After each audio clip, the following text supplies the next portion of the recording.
अस्सलाम वालेकुम जी। अच्छा देखिए, आपने बोला कि आपका बेटा जो है वो पंजों पे चलता है, यानी कि एड़ी को उठा के चलता है, और मैंने आगे भी देखा है कि आपने बोला है हमने बहुत इलाज करवाया इसका, लेकिन वो ठीक नहीं हुआ।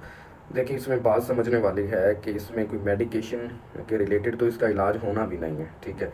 इसमें दो ही ऑप्शन होते हैं अगर ये वाली कंडीशन होती है, या फिजियोथेरेपी होता है या सर्जरी होता है, ठीक है।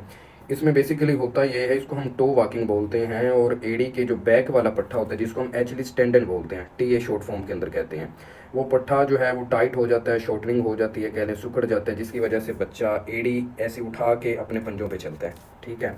और ऐसा जो इसका जो इलाज है वो फिर मैंने आपको बताया कि जी दो तरह से ही होगा, ठीक है। या तो आप कह लें कि फिजियोथेरेपी से अब कैसे होगा, एक तो आप उसके पाँव की स्ट्रेचिंग करवाएंगे और दूसरा उसको एएफओ शूज़ लगाएंगे, ठीक है।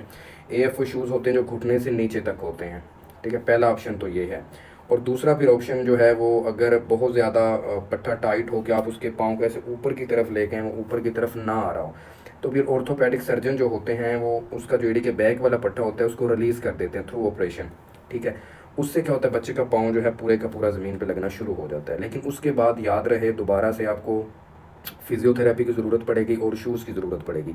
अगर आप फिर नहीं करते तो बच्चा फिर उसी पोजीशन में वापस चला जाएगा, और ये कोई अल्लाह ना करे सारी ज़िंदगी के लिए नहीं होता, कुछ टाइम के लिए आपने करना है। जैसे ही वो बेहतरी आएगी फिर इंशाल्लाह आपको ज़रूरत भी नहीं पड़ेगी, ठीक है जी। कोई मेडिकेशन नहीं होती, सिर्फ दो मैंने ट्रीटमेंट ऑप्शन आपको बोले हैं।